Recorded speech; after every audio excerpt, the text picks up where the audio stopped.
नमस्कार प्रिय दर्शकों, मैं हूं एस्ट्रोलॉजर रवि गुप्ता और स्वागत करता हूं आज के मेरे बहुत ही विशेष कार्यक्रम। आज मैं आपको बताऊंगा नीच भंग राजयोग क्या होता है, क्योंकि यह एक ऐसा योग होता है कि जिसकी कुंडली में भी नीच भंग राजयोग की स्थिति उत्पन्न होती है, ऐसे व्यक्ति फर्श से अर्श तक की दूरी को तय करते हैं। जिस व्यक्तियों के भी कुंडली में नीच भंग राजयोग की स्थिति उत्पन्न होती है, ऐसे व्यक्ति अतुल धन संपदा के मालिक होते हैं और बल्कि आगे ही बढ़ते चले जाते हैं। प्रशासनिक क्षेत्र में, राजनयिक क्षेत्र में एक अच्छे पद को प्राप्त करते हैं। देश में ही नहीं विदेश में भी इनका सम्मान होता है और व्यक्ति बुरे से बुरे परिस्थितियों में भी इस परिस्थिति में यानी नीच भंग राजयोग की स्थिति उत्पन्न होने में बाहर आ जाते हैं।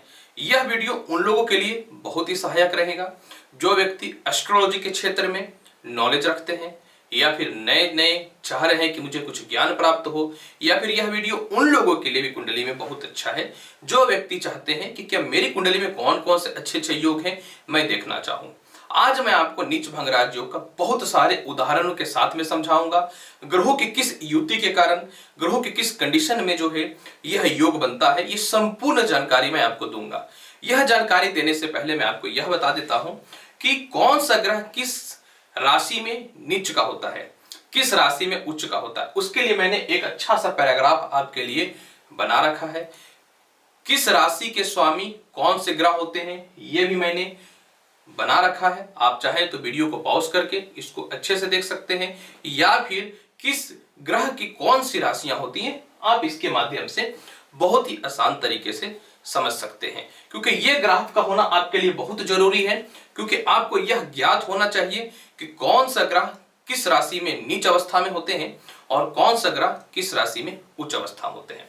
सर्वप्रथम मैं आपको यह बताना चाहता हूं कि नीच भंग राजयोग का पहला फॉर्मूला यानी पहला सूत्र यह होता है कि जब भी कोई ग्रह किसी राशि में नीच का होता है, आप जैसे कि देखिए बृहस्पति जो है मकर राशि में हमेशा नीच अवस्था में होते हैं। और मकर राशि के स्वामी कौन होते हैं? मकर राशि के स्वामी जो होते हैं वो होते हैं शनि। और फॉर्मूला क्या कहता है कि जो ग्रह जिस राशि में नीच का होता है उसके स्वामी उच्च के होते हैं, केंद्र में होते हैं। जन्म पत्रिका का 1, 2, 3, 4 ये जो 4 स्थान होता है इसको केंद्र का स्थान कहा जाता है। यानी बृहस्पति केंद्र में नीचे के हो गए, लेकिन बृहस्पति के किस राशि में नीचे के हो रहे हैं? मकर राशि में। मकर राशि के स्वामी शनि केंद्र में ही तुला राशि में उच्च का हो गया, तो यह जो है नीच भंग राजयोग की सबसे सर्वश्रेष्ठ जन्म पत्रिका बन गई। यानी यह व्यक्ति के जीवन में अतुल धन संपदा का मालिक होगा, निश्चित तौर पे वह सफलता के रास्ते पे रहेगा, उसके जीवन में धन की कमी नहीं रहेगी। हालांकि 7वें घर का शनि दांपत्य को खराब कर सकता है। इसका मतलब यह नहीं है कि जिसके पास दौलत है ऐसे व्यक्ति का दांपत्य अच्छा ही हो, ऐसा कोई जरूरी नहीं है। एक उदाहरण मैं आपको देना चाहता हूं, जैसे कि मैं अगर थोड़ा सा आगे बढ़ूं तो आप ये एग्जाम्पल आप हमारे देश के प्राइम मिनिस्टर नरेंद्र मोदी की पत्रिका को देख सकते हैं।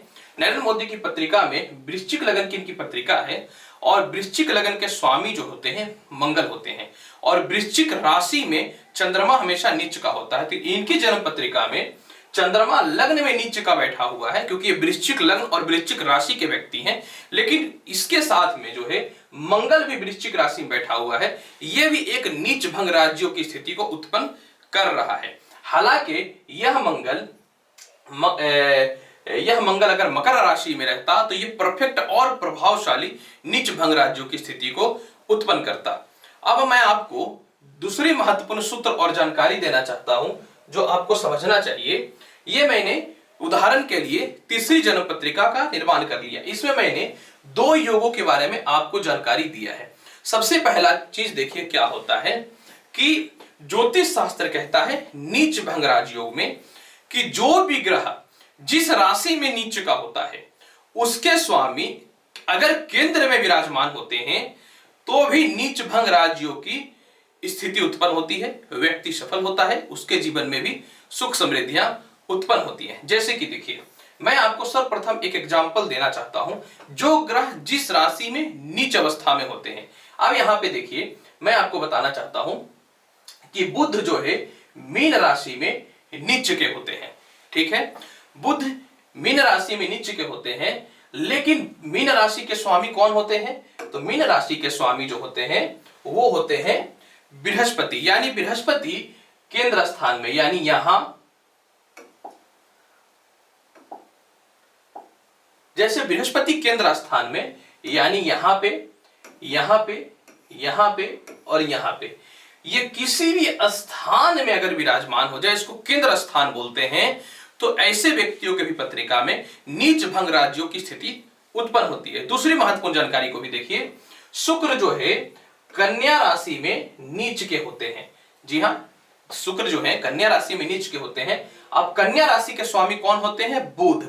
अगर बुध जो है केंद्र में, यानी यहां, यहां, यहां, यहां, यानी ये कहीं भी ये चारों स्थान केंद्र का होता है, विराजमान हो जाए, तो इस व्यक्ति की कुंडली में भी नीच भंग राज्यों की स्थिति उत्पन्न होगी और व्यक्ति अपने जीवन में सफलता निश्चित तौर पे प्राप्त करेगा। अब मैं आपको और एक महत्वपूर्ण जानकारी देना चाहता हूं। जो ग्रह जिस राशि में नीच का होता है, अब मैं आपको महत्वपूर्ण और एक जानकारी देना चाहता हूं, सूत्र नंबर, कि जो ग्रह जिस राशि में नीच का होता है, उस राशि का स्वामी अपनी राशि को अगर देखता है तो भी उसके जीवन में नीच भंग राज्यों की स्थिति उत्पन्न होती है। सर्वप्रथम देखिए, मैं आपको जानकारी देना चाहता हूं कि जो ग्रह जिस राशि में नीच का होता है, यहां पे देखिए बृहस्पति जो है वो किस राशि में नीच के होते हैं? तो बृहस्पति जो है वो मकर राशि में नीच के होते हैं। यहां पे देखिए बृहस्पति मकर राशि में नीच अवस्था में बैठते हैं। जी हां, लेकिन मकर राशि के स्वामी कौन होते हैं? शनि। और शनि जो है 7वीं दृष्टि से अपनी स्वयं की राशि को देख रहा है। समझ गए? फॉर्मूला नंबर 1 में मैंने क्या बताया था कि जो ग्रह जिस राशि में नीच का होता है और उसके स्वामी उच्च के होते हैं, नीच भंग राज्य बनता है। लेकिन इसमें देखिए क्या हो रहा है कि बृहस्पति मकर राशि में नीच के होते हैं और मकर राशि के स्वामी शनि जो है 7वीं दृष्टि से वो अपनी राशि मकर को देख रहा है, ये भी नीच भंग राज्यों बनता है। दूसरी, इसी में एक और जानकारी मैं आपको देना चाहता हूं। शनि जो है हमेशा तुला राशि में माफ करेंगे, शनि जो है हमेशा मेष राशि में नीच अवस्था में होता है। अब जैसे कि देखिए यहां पे क्या है, शनि क्या है, हमेशा जो है ये मेष राशि में नीच का होता है। लेकिन सपोज डेट अगर शनि यहां पे मेष राशि में नीच अवस्था में बैठा हुआ है और यहां पे अगर मंगल विराजमान हो जाता है, ये देखिए अगर मंगल विराजमान हो जाता है तो मंगल जो है 7वीं दृष्टि से अपनी स्वयं की राशि को देखेगा। ऐसे स्थितियों में भी नीच भंग राज्यों की स्थिति उत्पन्न होती है। इसके अलावा देखिए सूर्य जो है ये तुला राशि में जो होते हैं ये नीच अवस्था में होते हैं। समझ गए? अब सूर्य जो है ये भी तुला राशि में नीच अवस्था में होते हैं। तो अब यहां पे देखिए कि तुला राशि में ये नीच अवस्था में है, लेकिन तुला राशि के स्वामी कौन होते हैं? शुक्र होते हैं। और शुक्र देखिए 7वीं दृष्टि से जो है वो सूर्य को देख रहे हैं, यानी अपनी राशि तुला को देख रहे हैं। तुला राशि में सूर्य नीच के हैं, लेकिन शुक्र तुला राशि के स्वामी होते हैं और ये 7वीं दृष्टि से जो है ये अपनी राशि को देख रहे हैं। ये भी एक प्रबल नीच भंग राजयोग की स्थिति को उत्पन्न करता है। इसके अलावा अब मैं आपको एक महत्वपूर्ण जानकारी यह भी देना चाहूंगा जो आपको निश्चित तौर पे सफलता के रास्ते पे लेकर के जाएगा। चलिए अब मैं बढ़ता हूं नेक्स्ट पेज पे। चलिए नेक्स्ट पेज पे मैं आ गया हूं। फिर ज्योतिष शास्त्र क्या कहता है कि जो ग्रह, आप समझिएगा कि जो भी ग्रह लग्न कुंडली में नीच अवस्था में होते हैं, मनुष्य के जीवन में सप्तवर्गीय कुंडली 16 कुंडलियों का निर्माण होता है, जिसमें लग्न कुंडली पहला होता है, चंद्र कुंडली दूसरा होता है, नवमांश कुंडली तीसरा होता है और निरायन भाव चलित कुंडली चौथे नंबर पे आता है। नवमांश कुंडली को जीवन साथी का और लग्न कुंडली के 9वें भाग को कहा जाता है। आने वाले टाइम में मैं सभी कुछ आपको सिखाऊंगा, आप चिंता मत करिए, बस चैनल को सब्सक्राइब करके रखिएगा ताकि नॉलेज आपको अच्छा मिलता रहे। देखिए बोलता नहीं लेकिन आज मेरे मुंह से निकल गया। अब जैसे कि देखिए क्या है कि जो ग्रह नीच अवस्था में लग्न कुंडली में बैठा होता है और नवमांश कुंडली में वो उच्च अवस्था में हो जाता है, तो भी व्यक्ति के पत्रिका में नीच भंग राजयोग बनता है। जो एस्ट्रोलॉजी के क्षेत्र में नए नए होते हैं ना, वो देखते हैं व्यक्ति तो करोड़पति अरबपति बनते जा रहा है, लेकिन उसको पता ही नहीं क्यों बन रहा है। बोलेगा अरे मुझे तो पता ही नहीं चल रहा आप आगे क्यों बढ़ रहे हैं। फॉर्मूला की ज्ञान रहेगी तब तो आपको। अब जैसे कि देखिए नवमांश लग्न कुंडली में शनि जो है क्या है, नीच अवस्था में है। कितने नंबर पे, मेष राशि में शनि नीच के होते हैं, और नवमांश कुंडली में शनि तुला राशि में उच्च के हो गए, तो ये प्रबल नीच भंग राज्यों की स्थिति उत्पन्न होती है। ऐसे कंडीशन में भी जो है मनुष्य अपने जीवन में काफी सफल और काफी उन्नति को प्रदान करता है, प्राप्त करने वाला होता है, प्रदान नहीं करता है। अब जैसे कि देखिए बृहस्पति जो होते हैं ये जो है मकर राशि में नीच के होते हैं। अब मकर राशि को मैंने लग्न कुंडली पे इसको घेर दिया, मकर राशि में बृहस्पति नीच के होते हैं। अब नवमांश कुंडली में देखिए ये कर्क राशि में उच्च अवस्था में बैठे हुए हैं, तो ऐसे कंडीशन में भी आपकी पत्रिका में नीच भंग राजयोग का निर्माण होता है। अब आगे के और उदाहरण आपको दे देता हूं। वृश्चिक राशि में जो है चंद्रमा नीच अवस्था में होते हैं। यह देखिए लग्न कुंडली में अगर चंद्रमा नीच अवस्था में विराजमान होता है और चंद्रमा जो है तुला राशि में उच्च अवस्था में, वृषभ राशि में उच्च अवस्था में होते हैं, तो अगर यहां पे चंद्रमा विराजमान हो जाए नवमांश कुंडली में, तो भी ये प्रबल नीच भंग राजयोग की स्थिति को उत्पन्न करने वाला होता है। एक महत्वपूर्ण जानकारी आपको यह भी दे देता हूं मैं आपको कि यहां पे शुक्र की स्थिति की बात अगर हम करना चाहें तो शुक्र कन्या राशि में नीच अवस्था में होते हैं। ठीक है, लग्न कुंडली में कन्या राशि में नीच के हैं, और वही शुक्र जो है मीन राशि में नवमांश कुंडली में उच्च अवस्था में अगर विराजमान हो जाए तो भी व्यक्ति के जीवन में नीच भंग राजयोग बनता है। एक एग्जांपल नेक्स्ट में आपको इसमें यह भी देना चाहता हूं। सपोज डेट मान करके चलिए कि मंगल जो है लग्न कुंडली में, मैं यहां पे मंगल लिख देता हूं, नीच होता है, और नवमांश कुंडली में मंगल अगर उच्च राशि मंगल का कौन होता है, मंगल की उच्च राशि जो होती है मकर होती है, और मकर राशि में अगर मंगल विराजमान हो जाए नवमांश कुंडली में, तो भी व्यक्ति के जन्म पत्रिका में प्रबल नीच भंग राजयोग की स्थिति उत्पन्न होती है। अगली एग्जांपल मैं आपको देना चाहता हूं, यानी सूत्र नंबर नेक्स्ट। देखिए ये जानकारी को आपको बहुत ही गौर से समझना पड़ेगा। अगर इस जानकारी को आप बहुत गौर से नहीं समझते हैं तो निश्चित तौर पे आपको थोड़ा सा दिक्कत हो सकता है, क्योंकि इस जानकारी को जो है आपको बहुत गौर से समझना पड़ेगा। ठीक है, थोड़ा बड़ा कर दिया हूं। जैसे कि देखिए क्या होता है, ज्योतिष शास्त्र क्या कहता है कि जिस राशि में ग्रह नीच का होता है, मैंने तो पहले आपको बता दिया, हालांकि देखिए लास्ट में मैंने एक ग्राफ दे दिया है आप लोगों के लिए कि कौन ग्रह किस राशि में नीच के होते हैं। आप वीडियो को पॉज करके बाद में देख लीजिएगा। तो देखिए जो ग्रह जिस राशि में नीच का होता है, एक तो यही फॉर्मूला को समझना है आपको कि जिस राशि में ग्रह नीच अवस्था में विराजमान है उस राशि का स्वामी, ठीक है समझिएगा, मान लीजिए सपोज डेट कि अगर जो है मैं बात करना चाहूं कि जो ग्रह जिस राशि में नीच का होता है, सपोज डेट मान करके चलिए कि बृहस्पति की बात अगर करना चाहें तो बृहस्पति जो है,